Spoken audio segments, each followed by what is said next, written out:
as I got in better shape, I was tending to stretching out the space between meals and not really eating until I'm hungry. So my motto became stay hungry longer. We were at Denny's having breakfast and he said, Frank, I'll tell you the secret of nutrition. We are here with none other than Frank Zane. We're in his private training studio and we're just gonna rattle off some questions.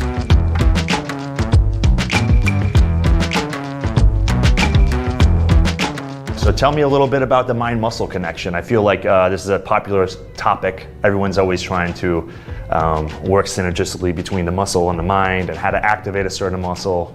What's your take? I think that the mind-muscle connection is already made. If you do your exercise successfully, you're focused on the movement, and at first you have to sort of make that connection. You have to, just like learning to drive a standard transmission, you have to learn how to do it, coordinate the clutch and shifting and all that.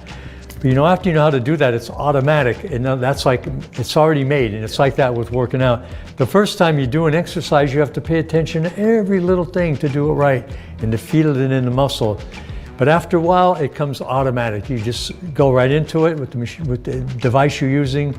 You do your reps, and you feel the effect. You can feel what's happening. I pay attention to the sensation when I'm doing an exercise against the background of counting reps.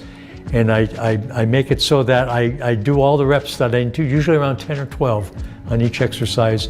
After I do the exercise, I can feel the pump coming on, and then I stretch, and that makes it feel even better. Yeah. So, you know, it's something that happens on its own, and basically if you focus on what you're doing, but it does start with focus, is paying attention to what you're doing. I think now, what I notice is with my fans when they ask me questions, I'm sure you get it too, everyone overthinks.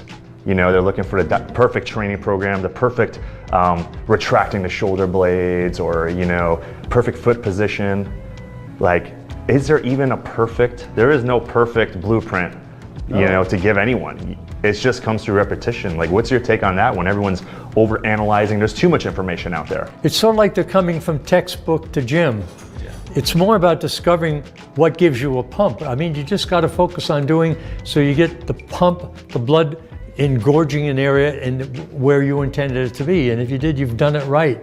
But if you're always thinking, I got an email about, what about when I'm doing incline presses? You know, should I tense my scapula? Should I? No, just do the exercise.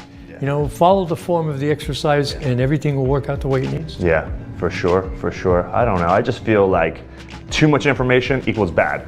But when you're just in the gym enjoying yourself, feeling the pump, the thrill, the exhilaration, the exercise, that's where the groove and all the magic happens. I mean, we spoke about it yesterday, the state of bodybuilding, you know, how different bodybuilding is today compared to your era.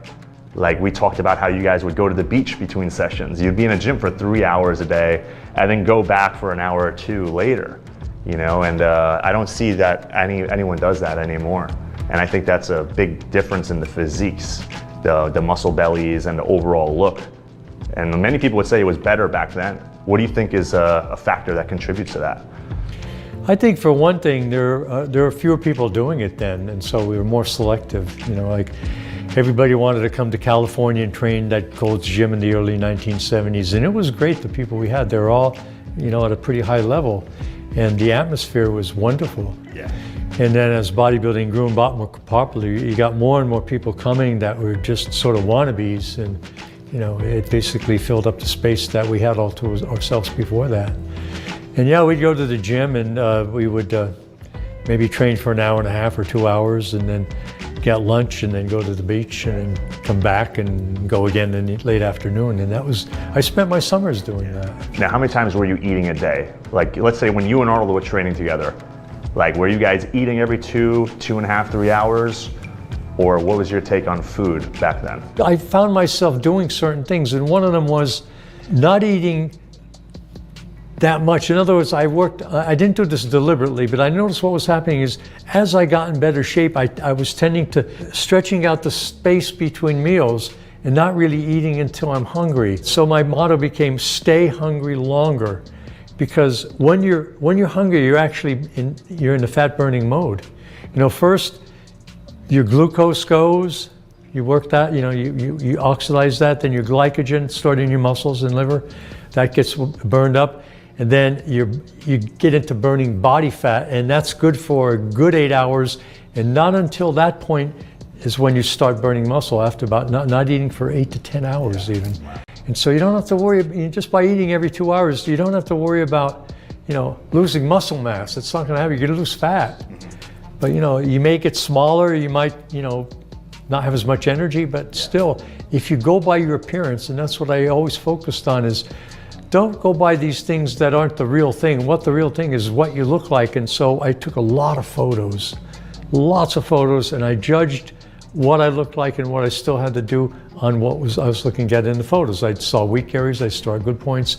Some of the shots were really, really good, but the ones that were the most informative were the ones that aren't so good, But I wanted to learn to see what I look like to other people. I think that's the thing. And I always advocate to people take photos of themselves. That's one of the biggest contrasts I see is the workout intensity and duration was longer.